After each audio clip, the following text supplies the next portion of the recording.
আজ এই বেগুনগুলো ছিঁড়েই বাজারে নিয়ে যাই। বেগুনগুলো যে বাজারে খুব হয়েছে, এতগুলো বেগুন একসাথে বাগানে থাকলে যে পোকা ধরবে, তার চেয়ে বরং সবগুলো বেগুনই বিক্রি করে ফেলি। বেগুনগুলো সব বাজারে নিয়ে বিক্রি করে যে টাকাগুলো পাবো, তাই দিয়ে আজ বড় দেখে একটা রুই মাছ কিনে আনবো।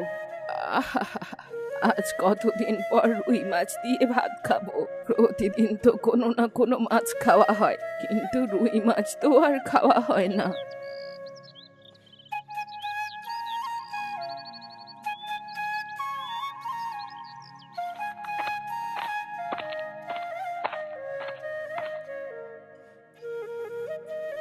বুড়িমা, ও বুড়িমা, তুমি দেখছি তোমার বাগানে আসো। হ্যাঁ রে গোপালের বউ, বাগানেই সবজি তুলছি। এই সবজিগুলো বাজারে নিয়ে বিক্রি করব। তা বেশ ভালো বুড়িমা। শোনো, আমাকে কিছু সবজি খেতে দেবে? আজ ঘরে রান্না করার মতো কিচ্ছুটি নেই। ওইদিকে সুটকির বাবা যে সেই কখন বাজার করে আনে কে জানে। ততক্ষণ পর্যন্ত কি আর বসে থাকা যায় বলো? তাই তোমার কাছে এলাম। যদি তোমার কাছ থেকে কিছু সবজি দাও, তাহলে নিয়ে রান্না করতে পারবো। কি যে বলিস না গোপালের বউ, তোকে আমি সবজি দেব না কেন শুনি? তা বল, তোর কি কি সবজি লাগবে? আমাকে দুটো বেগুন আর অল্প কিছু কাঁচামরিচ দিও, তাহলেই হবে। আর কিছু লাগবে না। আচ্ছা ঠিক আছে, দাঁড়া, তোকে আমি দুটো বেগুন আর অল্প কিছু কাঁচা মরিচ দিচ্ছি। আর শোন, আমি একটু পরেই বেগুনগুলো নিয়ে বাজারে যাব। ততক্ষণে আমার বাগানটা একটু দেখে শুনে রাখিস। গরু ছাগল যেন আবার বাগানের ভেতর প্রবেশ না করে। যদি একবার প্রবেশ করে ফেলে, তাহলে কিন্তু পুরো বাগানটা নষ্ট করে ফেলবে, বুঝলি? আচ্ছা বুড়িমা, ঠিক আছে। কোনো গরু ছাগল তোমার বাগানের কোনো ক্ষতি করতে পারবে না। আমি তোমার বাগান ঠিকঠাক মতোই দেখে রাখবো। তবে দাঁড়া, তোকে কিছু কাঁচা মরিচ আর দুটো বেগুন দিচ্ছি।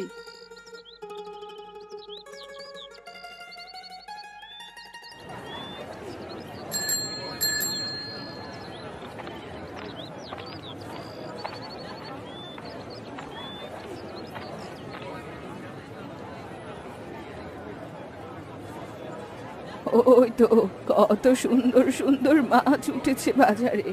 আজ বেগুনগুলো বিক্রি করে বড় একটা রুই মাছ কিনবো। কি গো বুড়িমা, দাঁড়িয়ে আছো কেন? মাছ কিনবে নাকি? তা মাছ কিনলে বলো, তোমাকে বেশ বড় দেখে ভালো একটা মাছ দিই। হ্যাঁ রে কানাই, মাছ তো কিনবো, তবে এখন না। বেগুনগুলো আগে বিক্রি করে নি। আজ ভাবছি বড় একটা রুই মাছ কিনবো। ঠিক আছে বুড়িমা, তুমি কোনো চিন্তা করো না।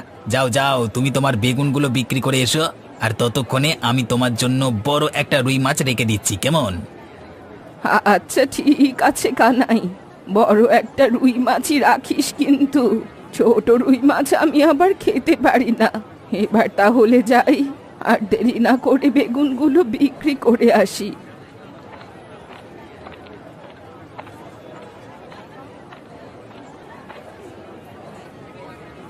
এই বেগুন আছে গো, বেগুন নিয়ে নিন বেগুন। একেবারে টাটকা সবজি বেগুন। আসুন আসুন। এই যে বুড়িমা, তোমার এই বেগুনের দাম কত? দেখি তো বেগুনগুলো বেশ তরতাজাই মনে হচ্ছে। হ্যাঁ গো, এই যে আমার বাগানের টাটকা বেগুন, একটু আগেই তুলে আনলুম। তা দাম বেশি যাচ্ছে না, মাত্র 10 টাকা কিলো। মাত্র 10 টাকা কিলো? আচ্ছা ঠিক আছে বুড়িমা, তাহলে তুমি আমায় 2 কিলো বড় বড় বেগুন দাও। হ্যাঁ হ্যাঁ, এক্ষুনি দিচ্ছি।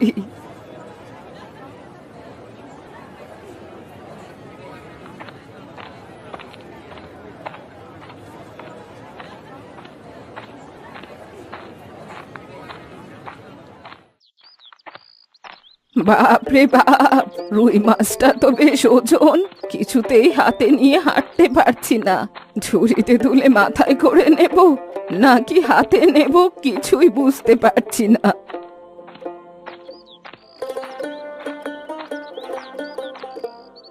আরে ও বুড়িমা, এত বড় একটা রুই মাছ কত টাকা দিয়ে কিনলে গো? আরে দেখে তো বেশ বড় মনে হচ্ছে। আরে হ্যাঁ রে, বড় একটা রুই মাছ খেতে ইচ্ছে করলো, তাই কিনে আনলাম। দাম রেখেছে পুরো 250 টাকা। এত বড় একটা রুই মাছ তোমার কাছ থেকে 250 টাকা রাখলো? ব্যাপার কি বুড়িমা, এত কম দামে এত বড় মাছ কি করে কিনলে? আরে আর বলিস না, মাছের দোকানদার আমার খুব পরিচিত। সব সময় ওর দোকান থেকে মাছ কিনি তো, তাই একটু দামটা কম রেখেছে। তা বেশ ভালোই হয়েছে বুড়িমা। যাও, এবার তাহলে বাড়ি গিয়ে রুই মাছটা রান্না করে একা একা খাও। তবে একা তো তুমি এত বড় একটা মাছ খেতে পারবে না মনে হয়। কে বলেছে খেতে পারবো না? একবেলা দুবেলা করে ঠিক খেতে পারবো, ও নিয়ে তুই ভাবিস না। এবার আমি গেলাম তাহলে। আচ্ছা বুড়িমা, যাও।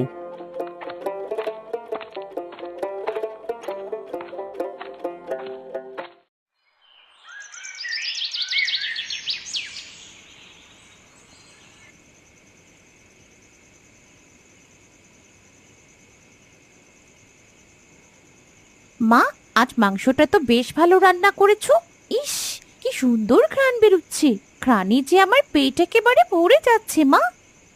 হ্যাঁ রে চুটকি মা, ঘ্রাণ নেওয়ার পাশাপাশি মাংসও খা। আজ তো বাজার করতে দেরি হয়ে গেছিল। মাছের বাজারে গিয়ে দেখি কোনো মাছ নেই। কি আর করবার, শেষ পর্যন্ত মাংসের দোকানে যেতে হলো। সেখান থেকেই 1 কিলো মাংস কিনে বাড়ি ফিরতে হলো, নয়তো তোর মা আমাকে আর আস্ত রাখতো না। আজ তো রাখবো কি করে বলো তো? তোমার প্রতিদিন যে এত দেরি করে বাজার করতে করতে রান্নার সময় চলে যায়, বলে কি আর একটু তাড়াতাড়ি বাজারটা করে আনতে পারো না? তাহলেই তো সময় মতো রান্নাটা করতে পারি। আহা গিন্নি, রাগ করো না। আমি তো চেষ্টা করি কাজটা শেষ করেই বাজারটা করে নিয়ে আসবার, কিন্তু কাজ শেষ হতে যে দেরি হয়ে যায়। হয়েছে হয়েছে, আজ যদি বুড়িমার বাগান থেকে কিছু মরিচ আর বেগুন না আনতাম, তাহলে মেয়েটাকে সারাদিন না খেয়েই কাটাতে হতো। বলো কি, বুড়িমার বাগান থেকে বেগুন আর মরিচ এনেছিলে? হ্যাঁ গো, তোমার আশায় বসে না থেকে মেয়েটার জন্য বুড়িমার বাগান থেকে বেগুন আর কাঁচা মরিচ এনে ভাজি করে দিয়েছিলাম। ভালোই হয়েছে, বুড়িমার বাগানটা ছিল বলে রক্ষা। শোনো গিন্নি, তোমার এই হাঁড়িতে রান্না করা কিছু মাংস বুড়িমাকেও দিয়ে এসো কেমন? হ্যাঁ গো, তা তুমি মন্দ বলনি। দাঁড়াও, তোমরা খেতে থাকো, আমি ততক্ষণে হাঁড়িতে রান্না করা কিছু মাংস বুড়িমাকে দিয়ে আসি। সাবধানে যেও গিন্নি, বাইরে কিন্তু খুব অন্ধকার। আচ্ছা ঠিক আছে, আমায় নিয়ে অত ভেবো না।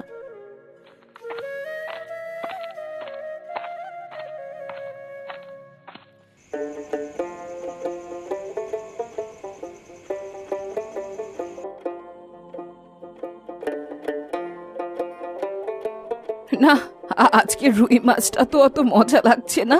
যতটা মজা লাগবে ভেবেছিলাম, ততটা মজা আসলে পেলাম না। এখন আমার মুখে কি ভালো লাগছে না, নাকি রান্নাটাই মজা হলো না কে জানে। কাল বাগানের টমেটো গুলো বিক্রি করে একটা ইলিশ মাছ কিনে আনবো। ইলিশ মাছ খেলে নিশ্চয়ই মুখের স্বাদ বাড়বে। আরে, এত রাতের বেলা আসলো কে? না, খেতে বসেও দেখি একটু শান্তি নেই। যাই, গিয়ে দেখে আসি কে এলো আবার এত রাতে।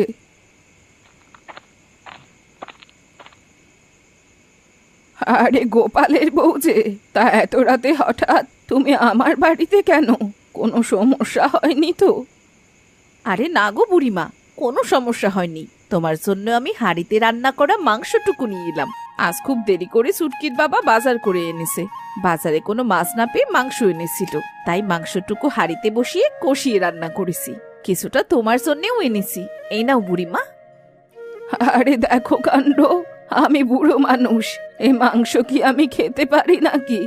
আমার খাওয়ার মতন দাঁত নেই রে গোপালের বউ। এই মাংস কামড় দিতে গেলে যে আমার দাঁতটাই পুরো ভেঙে যাবে।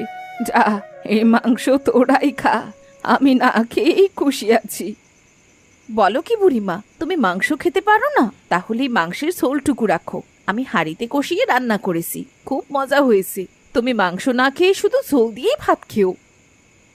আচ্ছা ঠিক আছে দে, না নিলে তো আবার তুই জোর করে দিয়েই ছাড়বি।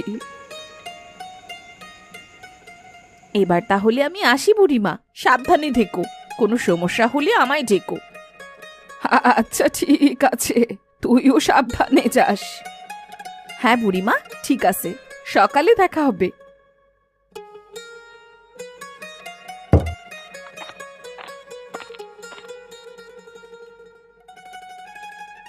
আরে বাহ, কি সুন্দর ঘ্রাণ বেরোচ্ছে মাংসের তরকারি থেকে। গোপালের বউ বলল এই মাংস নাকি হাঁড়িতে কষিয়ে রান্না করেছে। আমি তো চাইলেও এমন হাঁড়িতে কষিয়ে রান্না করতে পারবো না, তবে মাংসের জায়গায় ইলিশ মাছ দিলে একেবারে জমে যাবে। এই তো কাল বাগানের টমেটোগুলো বিক্রি করেই বাজার থেকে ইলিশ আর একটা হাঁড়ি কিনে আনবো। এরপর সেই হাঁড়িতেই ইলিশ কষিয়ে রান্না করে খাবো।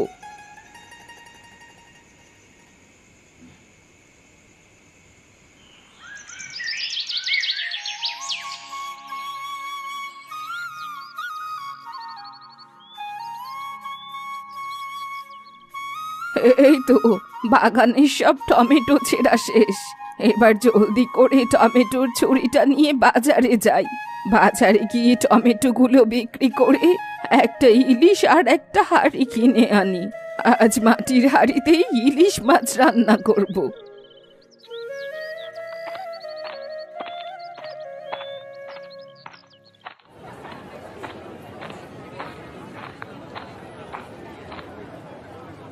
কি গো বুড়িমা, আজ কি মাছ রাখবো তোমার জন্য?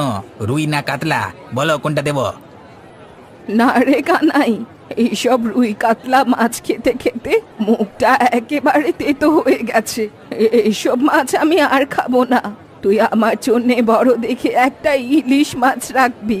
ভাবছি আজ ইলিশ মাছ খেয়ে মুখের স্বাদটা বাড়াবো, বুঝলি? আমি টমেটোগুলো বিক্রি করে আসছি, যাওয়ার পথে তোর কাছ থেকে বড় একটা ইলিশ মাছ কিনে নিয়ে যাব, কেমন? আচ্ছা ঠিক আছে বুড়িমা, তুমি কোনো চিন্তা করো না, তোমার জন্য আমি বড় দেখে একটা ইলিশ মাছ রেখে দিচ্ছি, কেমন? হ্যাঁ হ্যাঁ, তাই যেন হয়। পরে বড় ইলিশ না পেলে কিন্তু আমি আবার নেব না। এবার আমি তাহলে যাই, টমেটোগুলো বিক্রি করে আসি।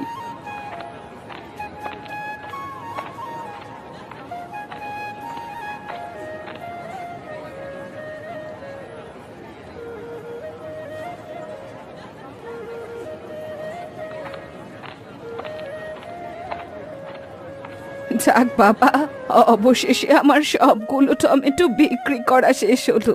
এবার কি একটা মাটির হাঁড়ি কিনে আনি। মাটির হাঁড়িতে ইলিশ রান্না করলে যে বেশ মজা লাগবে।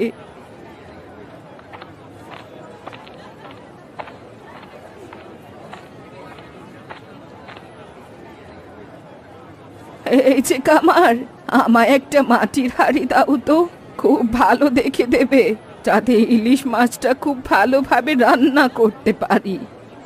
ইলিশ মাছ রান্না করবে বুড়িমা? তাহলে মাটির হাঁড়ি কেন নেবে? মাটির ভাঁড় নিয়ে যাও। ইলিশ মাছ রান্না করবার জন্য মাটির ভাঁড় বেশি ভালো।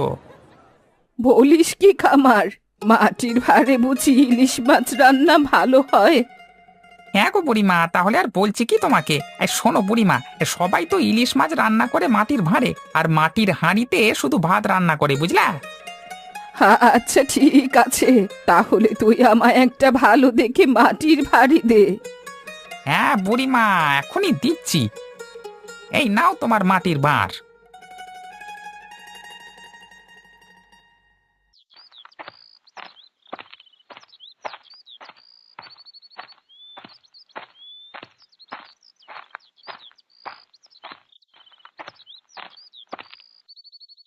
আরে ও বুড়িমা, দাঁড়াও দাঁড়াও, হাতে ইলিশ মাছ আর মাটির ভার নিয়ে কোত্থেকে ফিরলে গো?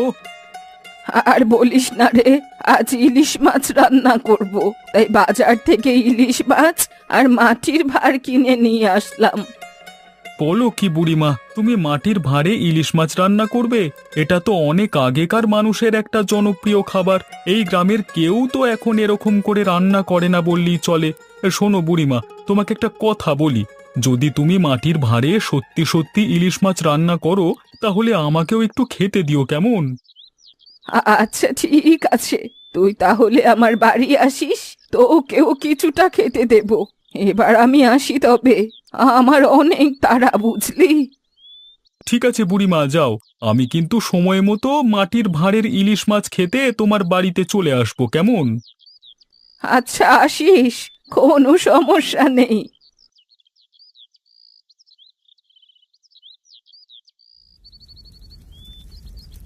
আরে বাহ, মাটির ভাঁড়ে ইলিশ রান্না করতেই দেখছি বেশ সুগন্ধ বেরুচ্ছে। রান্নাটা হয়ে গেলেই খাওয়া শুরু করব।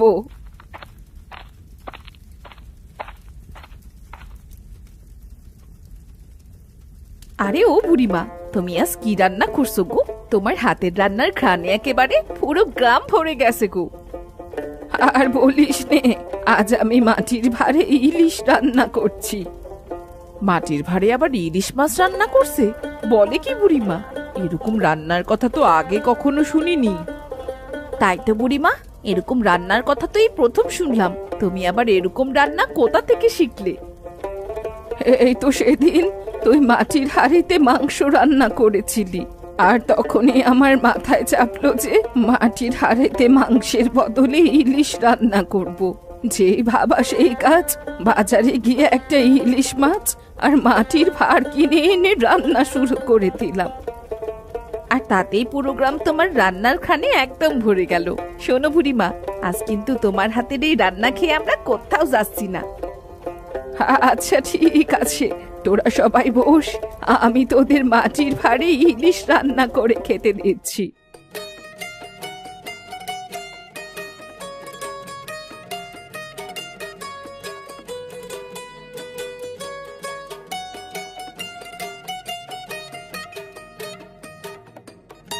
বাহ বুড়িমা, তোমার হাতের রান্নার তুলনা হয় না গো। এই প্রথম মাটির ভাঁড়ে ইলিশ রান্না খেলাম। আহ, খেতে কি স্বাদ! সবসময় মাটির হাঁড়িতে মাংস রান্না খেয়েছি, কিন্তু কখনো মাটির হাঁড়িতে ইলিশ মাছ রান্না খাইনি। ওরে, তোদের মতো আমিও প্রথম মাটির ভাঁড়ে ইলিশ রান্না খাচ্ছি রে।